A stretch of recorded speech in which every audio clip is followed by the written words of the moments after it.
नमस्कार। आज के इस वीडियो में कक्षा 10वीं विषय हिंदी के अंतर्गत 2020 के पेपर का हल इस वीडियो के माध्यम से देखेंगे। चलिए अपन आ जाते हैं सीधा सेट ए में क्या क्या प्रश्न हैं इनको देखते हैं। पहला प्रश्न है, खंड अ के रूप में 4 विकल्पों में से एक विकल्प का चयन अपने को करना है जो सही है। अ, अलकस शब्द का अर्थ है, तो अलकस शब्द का अर्थ है आलस्य। ब आपका क्या आएगा? आलस्य।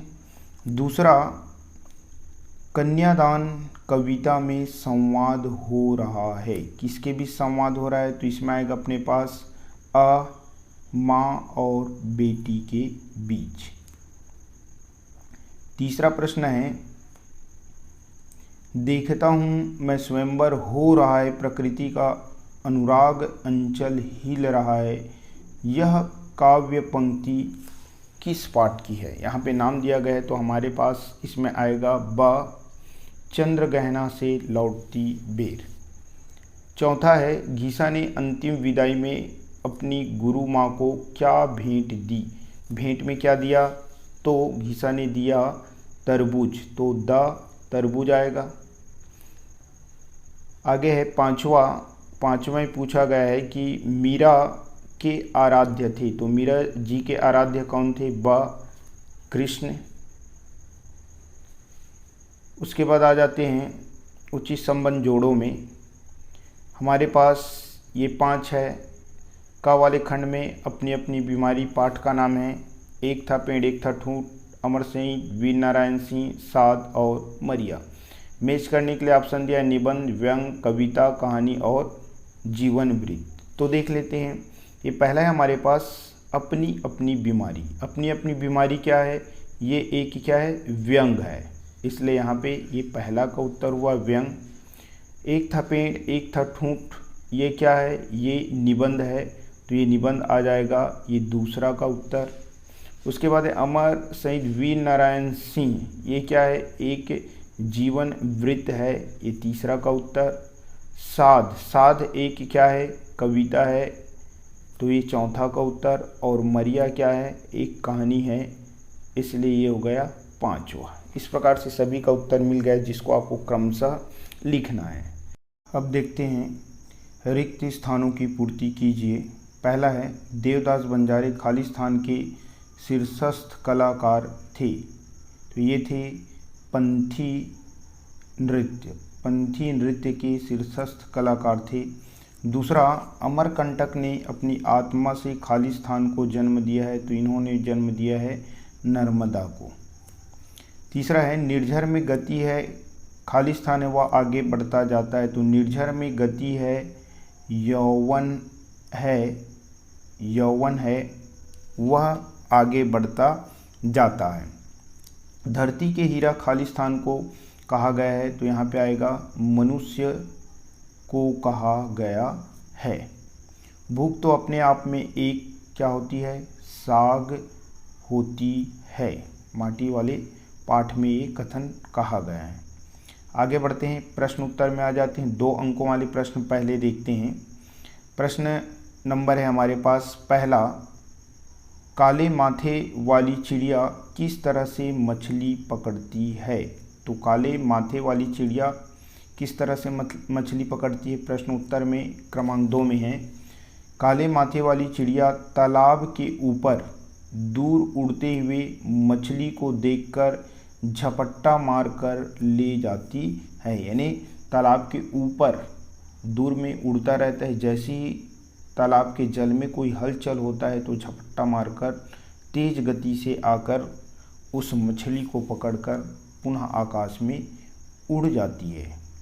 प्रश्न क्रमांक 3, निम्नलिखित शब्दों में निहित प्रत्यय को अलग कीजिए। अ लड़की, ब मालकिन, स ठकुराइन और द त्यागी। तो इसमें हमारे पास उत्तर होगा, एक एक को देख लेते हैं। लड़की में अब देखिए ऐसे बड़ी की मात्रा लगा है, यानी बड़े ई प्रत्यय हुआ। उसके बाद है मालकिन, इन, मालक धन इन, ऐसे शब्द जोड़ेंगे तो ये छोटा और इधर ना है, और इसके साथ क्या है का, यानी छोटा ई और ना, यानी क्या हो गया इन, ठकुराइन, ठीक है, ठकुराइन। आइन शब्द आ रहा है इसलिए इसमें आइन प्रत्यय, और त्याग शब्द से बना है त्यागी, जिसमें बड़ी ई की मात्रा है। तो ये हमारे पास क्या हुआ, पहला वाले में बड़ी ई, दूसरा वाले में इन, तीसरा में आइन और चौथा में बड़े ई, ये क्या हुआ प्रत्यय हुआ। आगे बढ़ते हैं प्रश्न क्रमांक 4 में है कवि द्वारा घर के आंतरिक भाग अथवा अंतःपुर यानी अंदर में आईना लटकाने का क्या आशय है। इसमें हमारे पास उत्तर है कवि घर के अंतःभाग अथवा अंतःपुर में आईना लटकाने का आशय है कि चिड़ियों को अपने स्वयं की प्रतिबिंब देखकर एक से अधिक होने का एहसास होगा।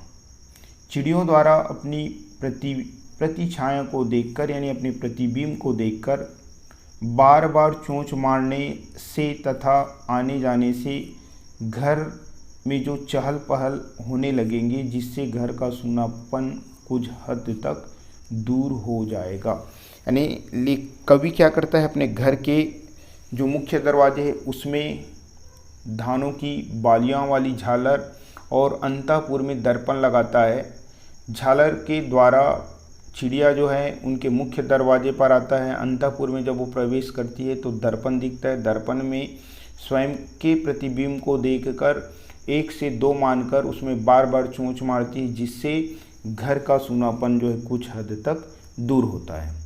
प्रश्न 5वां, बदली हुई परिस्थितियों में अब राजदंड किसे बनाया जाएगा। तो आज़ाद होने के बाद यानी बदली हुई परिस्थितियों में राजदंड किसको बनाया जाएगा, फावड़े और हल को बनाया जाएगा।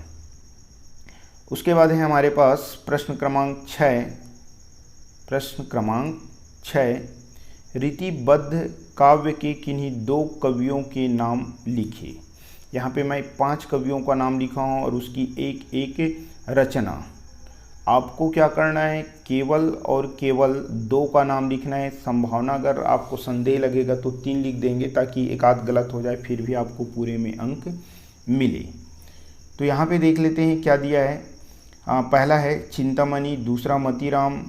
चिंतामणि जी की रचना है रसविलास श्रृंगार मंजरी। कभी कभार क्या होता है 2 कवि और उनकी एक एक रचनाओं का नाम पूछता है, यहाँ पे 2 कवियों बस का नाम पूछा है। दूसरा है मतीराम, तीसरा है केशवदास, चौथा है रसलीन और 5वां है देव। चलिए इसको याद करने का ट्रिक बता देता हूँ एकदम इजी तरीका से। कैसे याद करना है, यहाँ पे आपको ये लिखना है चिंता मत कर देव, ठीक है। ये चिंता शब्द से आ गया हमारा चिंताराम, मत शब्द से हो गया मतीराम, क से हो गया केशव और र से हो गया रसलीन, देव शब्द से हुआ क्या देव। इस प्रकार से ट्रिक के माध्यम से 5 का नाम आसानी से याद कर सकते हैं। चिंता मत कर देव, ठीक। आगे बढ़ते हैं। इसी प्रकार से और भी ट्रिक है, यदि इससे रिलेटेड वीडियो आप देखना चाहें तो जाकर देख सकते हैं। हिंदी साहित्य का इतिहास प्ले स्टोर में आपको आसानी से मिल जाएगा। आगे बढ़ते हैं।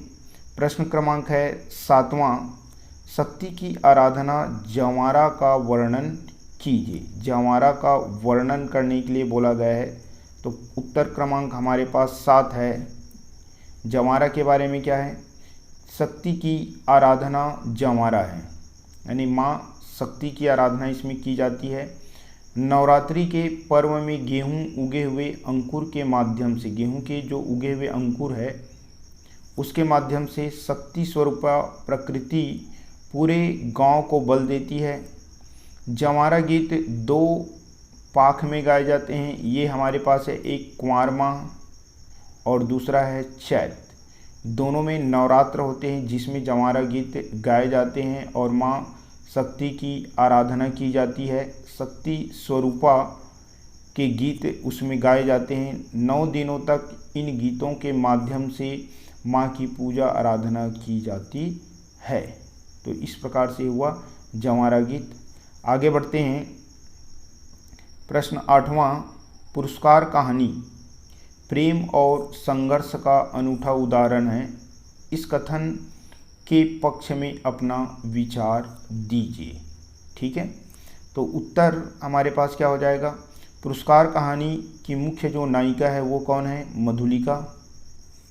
उसे अपनी भूमि यानी मातृभूमि से प्रेम होने के कारण बदले में राजकीय अनुदान अस्वीकार कर देती है।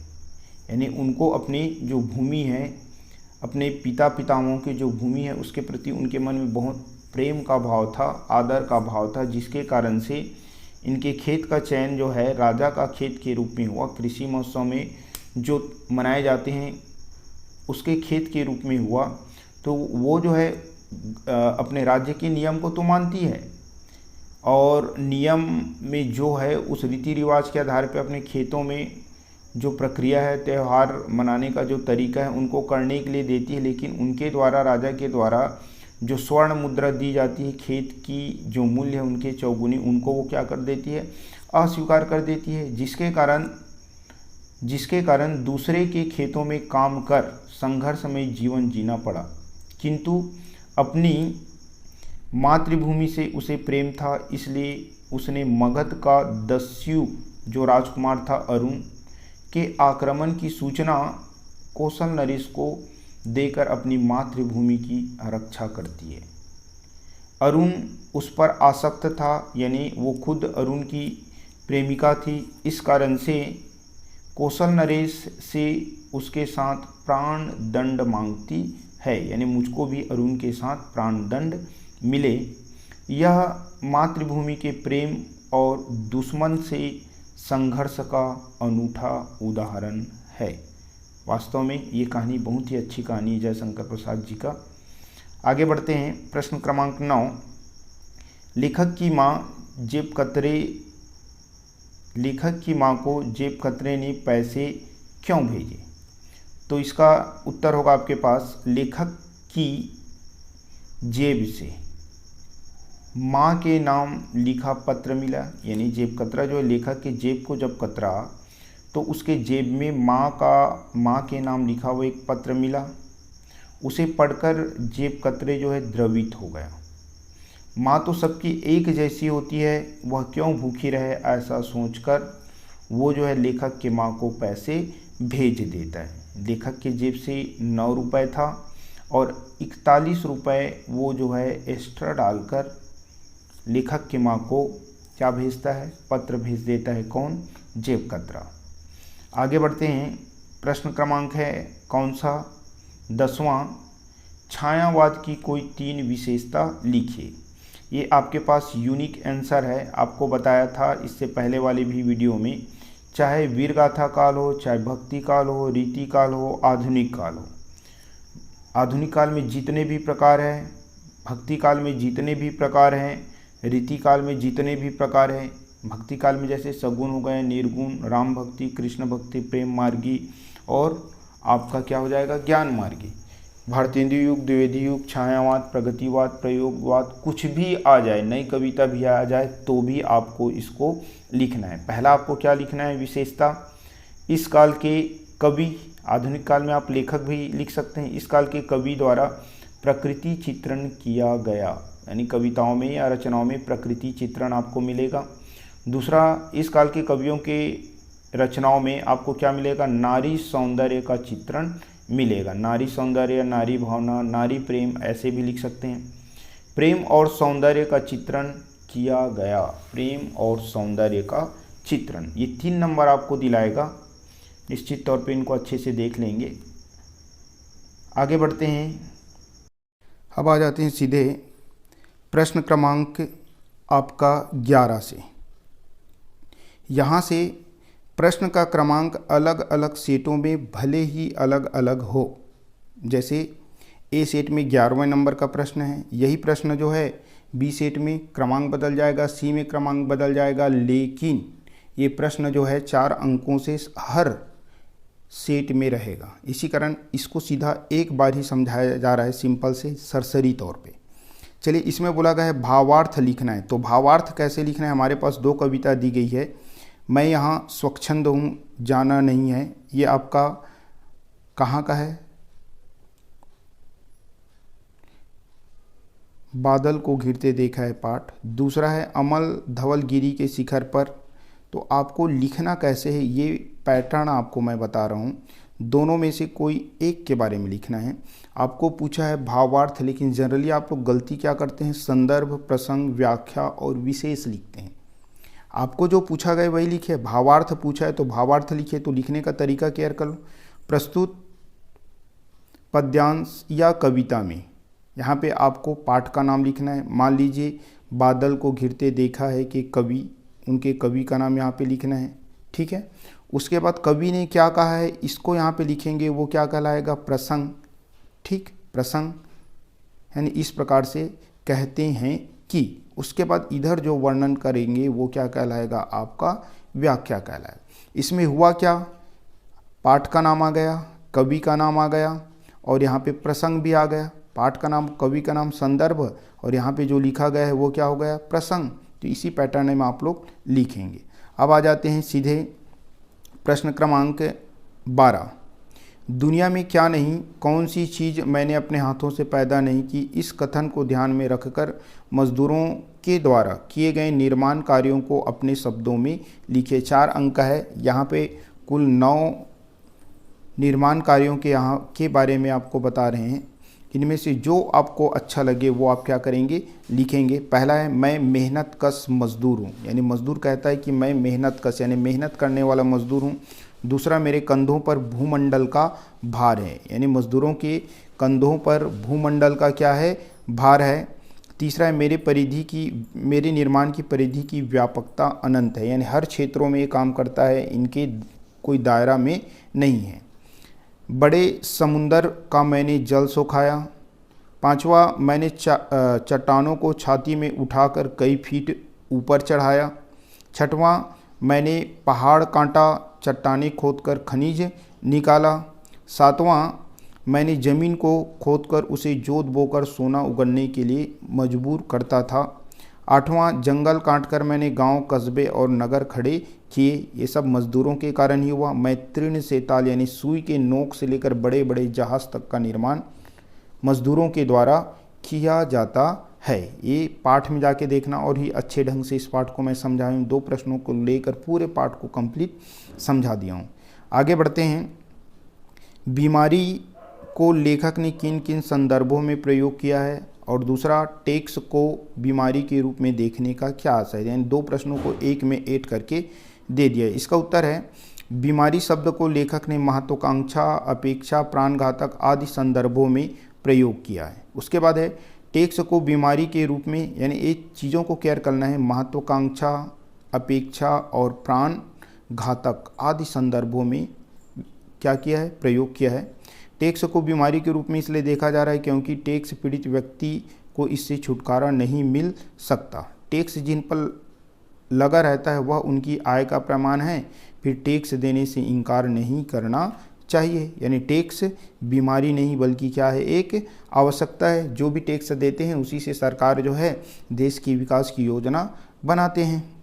प्रश्न है 13, सी कुमार की माँ क्या कहते कहते रो पड़ी। तो सी कुमार की माँ जो है क्या कहते कहते रो पड़ी। पहला, सी कुमार की माँ अपने पति का स्मरण करते हुए कहती है कि उसने स्वयं यह गीत बनाया था, दूध दही पीबोन भैया नहीं पियन दारूला, लेकिन सब लोग इसके विपरीत कार्य करते हैं। लोग जो है दारू ही पीते हैं, दूध दही पीना बंद कर दिए।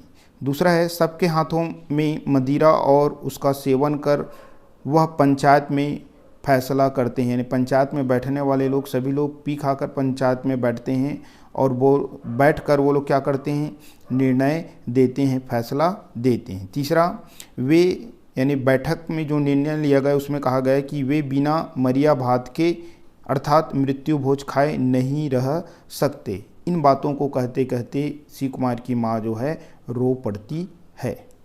आगे देखते हैं 13 का अथवा वाले में, शुष्कत आवत हुई भैया मोर पंक्ति के अनुसार दुल्हन की मनोदशा का वर्णन कीजिए। तो कौन सी मनोदशा दुल्हन के अंदर होती है उनके मन में, ये देखते हैं।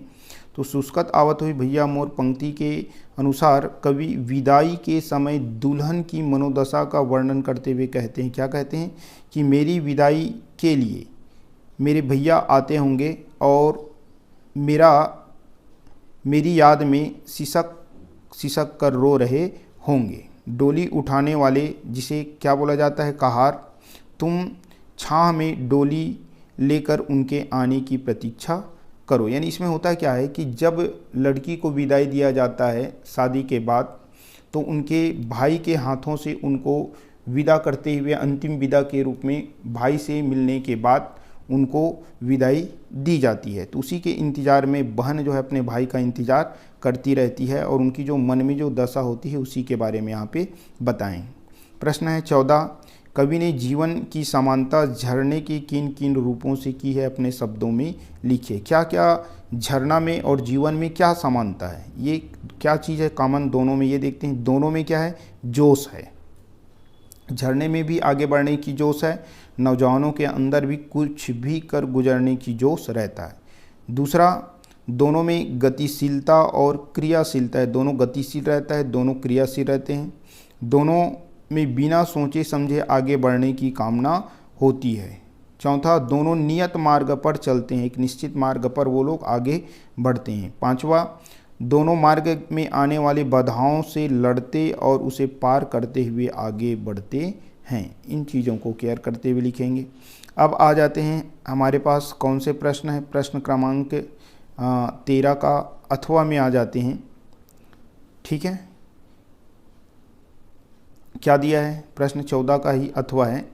दृढ़ता और जड़ता में फर्क को पाठ में किस प्रकार बताया गया है, उदाहरण से स्पष्ट कीजिए। यानी दृढ़ता और जड़ता, दृढ़ता के बारे में क्या बताया है और जड़ता के बारे में क्या बताया। देखने से तो दोनों ऐसा लगता है कि समान है, लेकिन इसमें सूक्ष्म अंतर है। क्या देखते हैं, दृढ़ता जीवन का आधार है, क्योंकि जीवन वह है जो समय पर अड़ भी सकता है और समय आने पर झुक भी सकता है।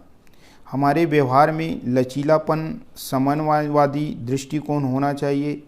ये हो गया दृढ़ता के बारे में, यानी दृढ़ रहने पर हम समय आने पर झुक भी सकते हैं, अड़ भी सकते हैं। हमारे व्यवहार में लचीलापन और समन्वय का दृष्टिकोण होना चाहिए। लेकिन जड़ता के लिए क्या बताया, जड़ता वह है जो केवल और केवल अड़ना जानता है, झुकना नहीं जानता। औचित्य अनुचित्य का विचार किए बिना जो अड़ जाता है, केवल अड़ा रहता है, ज़्यादा प्रेशर पड़ने पर वो क्या हो जाता है, टूट जाता है, पर हिलता झुकता नहीं। उदाहरण स्वरूप है कि हमारा शरीर कैसा है, नश्वर है, किंतु हमारी जो आत्मा है वो आत्मा कैसा है, शाश्वत है। कहने का अर्थ क्या है, हमारे शरीर में जो ये शरीर है वो कैसा है, नश्वर, यानी इनका नाश होता है।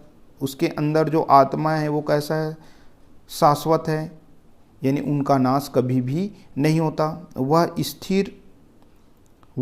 स्थिरता को समेटे हैं, किंतु शरीर में लचीलापन होना आवश्यक है। जब विचारों में लचीलापन होगा तो हम परिस्थितियों के साथ समन्वय करने में कोई परेशानी नहीं होगा। ठीक है, यानी अपने व्यवहार को लचीलापन रखना जरूरी, ताकि हम समय के आधार पर अपने आप को ढाल सकें। आगे बढ़ते हैं। 15 नंबर का प्रश्न है, मीराबाई को जो अनमोल वस्तु मिली है उसके बारे में क्या क्या बता रही है, अपने शब्दों में लिखिए। तो मीराबाई को राम रतन रूपी अनमोल वस्तु मिली है जो उसे उनके सद्गुरु ने प्रदान किया है। संसार में अपना सब कुछ खोकर उन्होंने जन्म जन्म की इस पूंजी को प्राप्त कर ली है।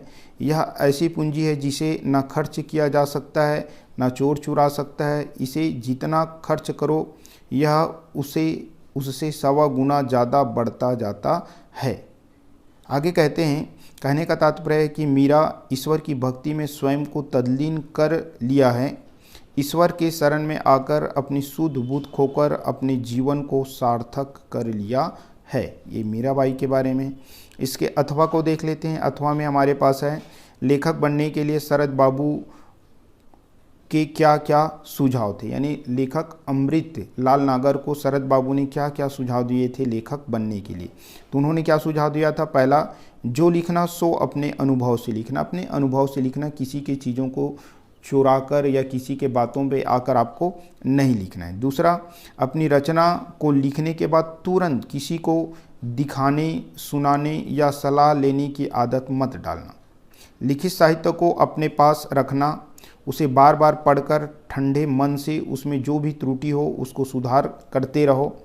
जब आप संतुष्ट हो जाओ कि वह रचना पूर्ण रूप से सही है, तब आप दूसरे को उसे क्या करो, दिखाओ। तीसरा, अपनी कलम से कभी भी किसी की निंदा मत करो, कभी भी किसी की निंदा नहीं करने की बात कह रही है। और चौथा है, शरद बाबू द्वारा जोड़े गए चौथा सुझाव है, कभी किसी से उधार मत मांगना, यानी उधार कभी नहीं मांगने की बात कही गई है। ये हो गया। आगे बढ़ते हैं, 16 नंबर का प्रश्न है। 16 नंबर के प्रश्न में अपठित गद्यांश, इस गद्यांश को पढ़ना है और पढ़ने के बाद आपको नीचे जो 6 प्रश्न हैं उनमें से कोई 5 प्रश्नों के उत्तर आपको देने हैं। तो पढ़ने के लिए क्या करना, पहले मैं अपने आधार पे बता रहा हूँ, पहले तो आपको प्रश्न को पढ़ लेना चाहिए, एक बार कम से कम प्रश्नों को पढ़ लो जो भी प्रश्न दिया है। उसके बाद गद्यांश पढ़ना। आपको ये केयर करना है कि शीर्षक जो है या तो शुरू के 1-2 पंक्ति में मिल जाएगा या अंतिम पंक्ति में मिलेगा, दोनों जगह नहीं मिलेगा तो पूरे सार को देखकर समझना है। जनरली पहले और अंतिम पंक्ति में शीर्षक मिल जाते हैं और शीर्षक का एक प्रश्न बनता है। तो पहले प्रश्न को पढ़ना, प्रश्न को पढ़ने के बाद इसको पढ़ना, तब आपको आसानी से मिलते जाएगा। और आप लोग क्या करते हैं, जो गद्यांश में रहता है ऐसे टिक लगा देते हैं, यहाँ से यहाँ तक इसका उत्तर है करके लिख देते हैं, तो गलत हो जाता है। प्रश्नों में जो चीज़ रहता है उसको वहाँ पे लिखो, उसके बाद जो चीज़ वहाँ पे डालना है उसी चीज़ को डाल दो। चलिए देखते हैं। पहला प्रश्न, व्यक्ति जीवन की दौड़ में कब पिछड़ जाता है, ये कब के जगह में लिखना है। व्यक्ति जीवन की दौड़ में समय के साथ कदम से कदम मिलाकर नहीं चलने पर पिछड़ जाता है, ये कब के जगह में इन शब्दों को लिखना है। आप लोग टिक लगाकर पूरा लिखते हैं वो जो कि क्या है, गलत है, इसको अपने शब्दों में लिखना है। दूसरा, चाणक्य के अनुसार समय का ध्यान ना रखने वाले व्यक्ति को जीवन में क्या मिलता है। तो चाणक्य के अनुसार समय का ध्यान ना रखने वाले व्यक्ति को जीवन में असफलता और पछतावा ही मिलता है। आगे बढ़ते हैं। प्रश्न तीसरा है। तीसरा में ये दिया है क्या, जीवन में सफलता की कुंजी किसे बताया गया है और क्यों। तो जीवन में सफलता, जीवन में समय का नियोजन ही सफलता की कुंजी है, और मेरे ख्याल से यही शीर्षक भी होगा, क्योंकि समय गतिमान है, समय के साथ हम कदम से कदम मिलाकर नहीं चलने पर पिछड़ जाएंगे। चौथा प्रश्न, समय जैसे बहुमूल्य धन को सोने चांदी के समान क्यों नहीं रखा जा सकता। सोने चांदी को हम एकत्रित करके रख सकते हैं, लेकिन समय को नहीं रख सकते, क्योंकि समय कैसा है, गतिमान है। तो समय जैसे बहुमूल्य धन को सोने चांदी के समान नहीं रखा जा सकता, क्योंकि समय गतिमान है। पांचवा है, कबीरदास जी की सीख यदि ना मानी जाए तो उसका क्या परिणाम होगा। यदि हम कबीरदास जी की सीख नहीं मानते, यानी काल करे सो आज कर, आज करे सो अब वाला, तो यदि हम कबीरदास जी की सीख नहीं मानेंगे तो संसार में प्रगति नहीं कर पाएंगे। काम को कल पर डालने से हमें पछतावा और निराशा ही हाथ लगेगी। आगे बढ़ते हैं। यहाँ पे शीर्षक पूछा गया है। शीर्षक क्या है, आप लोग बहुत सारे लिख देते हैं। शीर्षक यानी एक प्रकार से टॉपिक का नाम या पाठ का जो नाम रहता है, जो 1 से लेकर 5 शब्दों के बीच आपको देना है। इसमें है हमारे पास क्या, समय का नियोजन या समय का महत्व। ठीक है, समय को कैसे नियोजित करना है या समय का महत्व ऐसे भी लिखा जा सकता है, और भी शीर्षक हो सकता है। तो ये 2 सूटेबल शीर्षक हुआ। उसके बाद आगे बढ़ते हैं। कौन सा में हमारे पास है आवेदन पत्र। इसको लिखने का तरीका क्या है ये आप देखेंगे। यहाँ पे आवेदन पत्र है और यहाँ पे क्या है, पत्र है। तो आवेदन पत्र कैसे लिखेंगे, इसका पैटर्न भी थोड़ा चेंज हो चुका है, इसी को मैं आप लोगों को बताने का प्रयास करूँगा। जैसे मान लीजिए हमारे पास कोई आया, अभी जो आया है उसमें प्रति यानी मुख्यमंत्री को लिखने के लिए बोला है। मान लीजिए हम यहाँ पे लिखेंगे प्रति मुख्यमंत्री, तो मुख्यमंत्री कहाँ का है, छत्तीसगढ़ शासन, और वो कहाँ का है, हमारे भारत का है। विषय आपको प्रश्न में मिलेगा कि यहाँ पे विषय को आपको लिखेंगे, उसके बाद महोदय, उसके बाद सनम्र निवेदन है, ऐसे करके पूरा डिटेल करेंगे। यहाँ पे लिखने का पैटर्न पहले समय में आप लोग लिखते थे, अब केवल हर वाक्य को लेफ्ट साइड से प्रारंभ करना है। प्रति के बाद आप ऐसे मुख्यमंत्री को इधर और उसके नीचे वाले को ऐसे लिखते थे, ये पैटर्न अब बदल चुका है। तो आप क्या करोगे, सबको, प्रति को भी शुरू से, मुख्यमंत्री को भी शुरू से, छत्तीसगढ़ को भी शुरू से, विषय को भी शुरू से, महोदय को भी शुरू से, सनम निवेदन है, ऐसे करके पूरा डील करोगे। तो डील करने के बाद अंत में जो धन्यवाद और दिनांक लिखोगे वो भी आपको कैसे लिखना है, शुरू से ही लिखना है। जैसे यहाँ पे देखिए ये धन्यवाद, फिर ये दिनांक, फिर प्रार्थी, फिर जो रहेगा वो अपना नाम, आभाषा या रोल नंबर जो भी लिखना है आप लिख सकते हैं। ठीक है, आगे बढ़ते हैं, निबंध के बारे में देखते हैं। निबंध में यहाँ पे दिया गया है कि निबंध लिखने का तरीका, यानी इसको 200, 250 से 300 शब्दों में लिखना है। निबंध लिखने के लिए हमारे पास क्या तरीका दिया है, 1 अंक प्रस्तावना में, यानी एक प्रकार से स्ट्रक्चर में आपको 1 अंक, उसके बाद 1 अंक प्रस्तावना, 4 अंक बीच की डिटेल और 2 अंक उपसंहार में दिया है। ये प्रारूप में दिया है, रूपरेखा कहते हैं। तो इसको लिखने के समय क्या करोगे, ध्यान देना, ये बदलता रहता है कि कैसे अंक देना है, तो इसको केयर कर लो। ये मान लीजिए हम रूपरेखा लिखते हैं, तो शुरू में हम लिखते हैं प्रस्तावना, उसके बाद जो भी चीज़ लिखना है उसमें टॉपिक डाल देते हैं 1, 2 करके। तो एक तो प्रस्तावना लिखोगे निश्चित तौर पर, और अंत में क्या लिखोगे, उपसंहार। कम से कम 2 टॉपिक तो आपको डालना है, क्योंकि 4 अंक है तो 2-2 अंक मिल सके। अगर 4 टॉपिक डालना चाहें तो 4 टॉपिक डाल सकते हैं। और इस फॉर्मेट में लिखने के कारण, इस प्रारूप में लिखने के कारण से ज़बरदस्ती आपको यहाँ पे 1 अंक मिलेगा।